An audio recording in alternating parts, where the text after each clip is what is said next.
اللہ جو چاہے وہ کر سکتا ہے۔ اللہ پاک نے جب سے دنیا بنی ہے ہر ایک چیز وہ کر کے دکھائی ہے لوگوں کو، جو انسان کو لگتا ہے کہ یہ اس طرح ناممکن ہے، اور انسان کو لگتا ہے کہ یہ چیز جو ظاہری نظر آ رہی ہے یہ اس کے اندر سے ہو رہی ہے۔ مثال کے طور پہ آگ جلا رہی ہے، پانی ڈبو دیتا ہے، اور سورج جو ہے وہ روشنی دیتا ہے اور تپش دیتا ہے، گرمائش سورج میں سے آ رہی ہے۔ اسی طرح اللہ پاک نے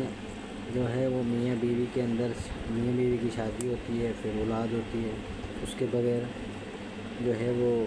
مرد اور عورت کے بغیر اولاد نہیں ہو سکتی، عورت کے بغیر اولاد نہیں ہو سکتی۔ اچھا، اسی طرح اللہ پاک نے جو ہے وہ، اور انسان سوچتا ہے کہ تیز دھار چھری ہو، اس کو اگر کسی چیز پر رکھیں گے وہ کاٹے گی۔ اسی طرح انسان کا آکسیجن ہے، اگر کسی جگہ اس کو بند کر دیا جائے تو وہ مر جائے گا، تو تھوڑی دیر کے لیے آکسیجن کے بغیر زندہ نہیں رہ سکتا، شاید آکسیجن ہی انسان کو زندہ رکھے ہوئے۔ اسی طرح جیسے انسان پانی میں ڈوبتا، آگ میں جلتا، اسی طرح اور دکھایا اللہ پاک نے۔ اور سب سے بڑی بات وہ اللہ پاک نے دکھاتا ہے، اللہ پاک دکھاتا ہے طاقت کا مقابلہ کرنا، یا گورنمنٹ کا، یا حکومت کا، یا بادشاہوں کا، یا ملکوں کی فوج سے مقابلہ، بڑی فوج، بڑی طاقت، بڑا پیسہ، بڑی معیشت، تو انسان سوچتا ہے اس کے لیے اس سے زیادہ طاقتور انسان چاہیے، طاقتور ملک چاہیے، طاقتور فوج چاہیے۔ اللہ پاک نے یہ بھی دکھایا کہ اس کے لیے یہ سب کچھ نہیں چاہیے۔ یہ جو کچھ انسان سوچتا ہے یا دیکھتا ہے، یہ انسان کی آنکھوں کا دھوکہ اور عقل کا دھوکہ ہے۔ انسان نے اس چیزوں کے اوپر یقین رکھا ہوا ہے کہ یہ چیزیں کرتی ہیں، یہ چیزیں خود کچھ بھی نہیں ہیں، یہ چیزیں خود کچھ ہوتی ہیں تو آپ دیکھیں، آنکھیں ہوتی ہیں انسان کی، لیکن اس کو نظر نہیں آتا۔ اگر آنکھیں ہی ہوتی، آنکھیں ہی دیکھ سکتی تو آنکھیں ہوتی ہیں انسان کی، لیکن اکثر لوگوں کو نظر نہیں آتا آنکھوں کے ہوتے ہوئے۔ اور اسی طرح ہاتھ ہوتے ہیں، کام نہیں کرتے، لیکن ہاتھ ہی کر سکتے تو ہاتھ کام کرتے۔ اسی طرح پاؤں ہے، اسی طرح انسانوں کا دماغ ہے، دماغ ہوتا ہے، کام نہیں کرتا۔ اسی طرح زبان ہے۔ تو یہ ساری چیزیں ایک آنکھوں کا دھوکہ ہے، دکھلاوا ہے۔ اس ساری چیزوں کے اندر ایک امر ہوتا ہے جو اللہ کا امر ہوتا ہے، اور اللہ کا امر کام کر رہا ہوتا ہے۔ جس وقت اللہ کا حکم ہو گیا، امر ہو گیا، جس وقت اللہ پاک اس میں سے یہ نکال لیتا ہے، یہ چیزیں ہوتی ہیں، سب کچھ ہوتا ہے، لیکن یہ اب خود کچھ نہیں کر سکتی۔ ان کا امر نکل جاتا ہے، ان کا کام نکل جاتا ہے۔ مثال کے طور پہ انسان ہے، روح ہوتی ہے انسان کے اندر، یہ ہے اللہ کا حکم، یہ ہے اللہ کا امر۔ جو روح ہوتی ہے یہ اسی طرح ہر چیز میں روح ہوتی ہے، وہ ہے اللہ کا امر۔ جب انسان کے جسم سے روح نکل جاتی ہے، انسان کی آنکھیں بھی وہی، جان بھی وہی، جسم بھی وہی، ٹانگیں بھی وہی، پاؤں، ہر چیز وہی، لیکن کس طرح دیکھے بے چان پڑا ہوا ہوتا ہے۔ وہ خود کے اوپر سے مکھی نہیں اڑا سکتا، اور اس کو غسل بھی دوسرے دے رہے، نہلا رہے بھی ہے، دھلا رہے بھی ہے، کندھوں پہ اٹھا کے لے جا رہے ہیں۔ تو کہنے کا مقصد یہ ہے کہ اور اللہ پاک نے جو انبیاء کرام کو بھیجا بڑی بڑی طاقتوں کے سامنے، تو وہ کیا تھے؟ کوئی بادشاہ تھے، بڑے طاقتور تھے، پیسے والے تھے؟ نہیں، اللہ پاک نے چنا ان کو، ایسے غریب گھرانوں میں سے چنا، اور وہ غریب گھرانوں میں سے چنا، پھر ان کو ان بادشاہوں کے سامنے بھیجا تاکہ اللہ پاک دنیا کو دکھا سکتے کہ یہ طاقتیں، یہ چیزیں کچھ نہیں کر سکتے۔ طاقتور لوگوں کے پاس بھیجا، اور وہ کیا کرتے؟ ان کے ساتھ اللہ کی مدد تھی۔ اللہ پاک نے ان کو پرہیزگار بھی بنایا، ان کو ایک کام دے کر بھیجا،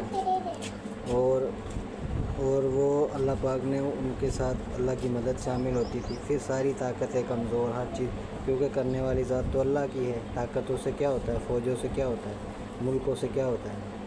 ان سے کچھ نہیں ہوتا۔ اسی طرح اللہ پاک نے سورج کی روشنی ہے، یہ خود کچھ بھی نہیں ہے، چاند کچھ بھی نہیں ہے۔ اسی طرح پانی ہے، پانی ڈبوتا ہے، موسیٰ علیہ السلام کو اللہ پاک نے پانی میں سے گزار کے دکھایا، نہیں ڈبویا، اور اسی طرح اسماعیل علیہ السلام کو چھری کے نیچے اللہ پاک نے حفاظت دی، نہیں کاٹ سکی چھری، بہت طاقتور 40 لوگوں کی یا کم و بیش کئی لوگوں کی طاقت ایک نبی میں ہوتی ہے، وہ نبی کی اور تیز دار چھری کو اتنے لوگوں کی طاقت ایک ساتھ ایک نبی لگا رہا ہے، نہیں کاٹ پا رہی۔ اسی طرح یونس علیہ السلام کو اللہ پاک نے مچھلی کے پیٹ میں آکسیجن کے بغیر زندہ رکھا کئی دن تک، 40 دن تک، اور اسی طرح ابراہیم علیہ السلام کو آگ کے اندر زندہ رکھا۔ تو یہ ساری چیزیں خود کچھ ہوتی ہیں، تو یہ سب کچھ ہو جاتا ہے، لیکن اللہ پاک کرنے والے ہیں، یہ سب کچھ نہیں ہے، اس میں اللہ کا امر ہے۔ کہنے کا مقصد ہے، ساری بات کرنے کا مقصد یہ ہے کہ اللہ پاک نے یہ سندھ کے اندر کتنے لوگ تھے، بڑے بڑے لیڈر، سیاسی، مولوی، مذہبی جماعتیں، اور اس کے علاوہ سیاسی لوگ اور قوم پرست اور سخت لوگ اور بڑی بڑی وہ پارٹیوں والے، لیکن کیا تھا، اگر ان میں سے کوئی آتا تو سارے لوگ ان کے اوپر اعتبار ہی نہیں کرتے، وہ لوگ کام کرتے ہیں، پھر ایک دن 2 دن پھر وہ ان کی بات مان لیتے ہیں، اور جو وہ کہتے ہیں وہ کر دیتے ہیں، اور لوگ پھر بیچارے اپنی امیدیں واپس لے کے آ جاتے ہیں ٹوٹے دل کے ساتھ۔ اللہ پاک نے اس شخص کو چنا،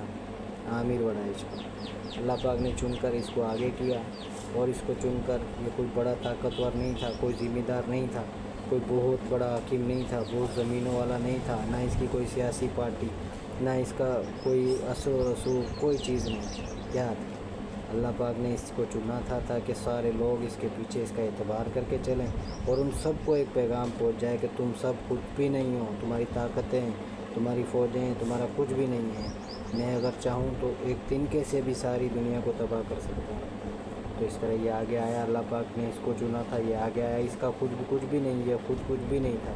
کچھ بھی نہیں ہے، اللہ پاک نے اس کو چنا تھا، آگے کرا، اب اس نے یہ سارا کچھ کرا، لوگ سارے اس پہ اعتبار کر کے اللہ پاک سب کے دلوں میں ڈالتا گیا، اس کی محبت لوگ آتے گئے، اور یہ ایک آغاز ہے، لوگوں کو دکھایا گیا ہے کہ سب کچھ کرنے والی ذات ایک اللہ کی، اور آئندہ بھی اگر یہ آگے آئے گا، اگر اس کو اللہ نے چننا ہوا تو آئے گا، ورنہ یہ بھی دوسروں کی طرح ان کے پیچھے لگے گا اور بات کو ختم کر دے گا۔ تو یہ چیزیں کچھ بھی نہیں ہوتی، سب کرنے والی ذات ایک اللہ کی ہوتی ہے، تو اس پر یقین رکھیں کہ اللہ جب چاہے جو چاہے وہ کر سکتا ہے، یہ دنیا کی چیزیں، دنیا کے لوگ، دنیا کی طاقتیں یہ کچھ نہیں کر سکتی، اسی چیز کا تو یقین ہے، وہ کہتا تھا نا کہ لا الہ الا اللہ، اللہ سے ہوتا ہے، اللہ کے سوا کوئی کچھ نہیں کر سکتا، ہمارا یہ یقین ہے کہ اللہ جب چاہے گا، اللہ جو چاہے گا وہ ہوگا، اور اس لا الہ الا اللہ کی دعوت، لا الہ الا اللہ کا کہنا، لا الہ الا اللہ پر عمل کرنا، اس پر آنا، یہ سب سے زیادہ تکلیف دیتا ہے ان لوگوں کو اور دشمنوں کو۔ لا الہ الا اللہ اتنی بڑی طاقت ہے، شروع سے آج تک، جب سے دنیا بنی ہے آج تک، لا الہ الا اللہ کی طاقت سے ہی ڈرتے ہیں لوگ، اور جو بھی یہ کہے گا وہ بہت تکلیفیں برداشت کرے گا، بہت قربانیاں دینی پڑیں گی، لیکن اگر وہ ڈٹا رہا تو کامیاب ہوگا انشاءاللہ۔ یقین رکھیں کہ اللہ کی ذات سب کچھ کرنے والی ہے۔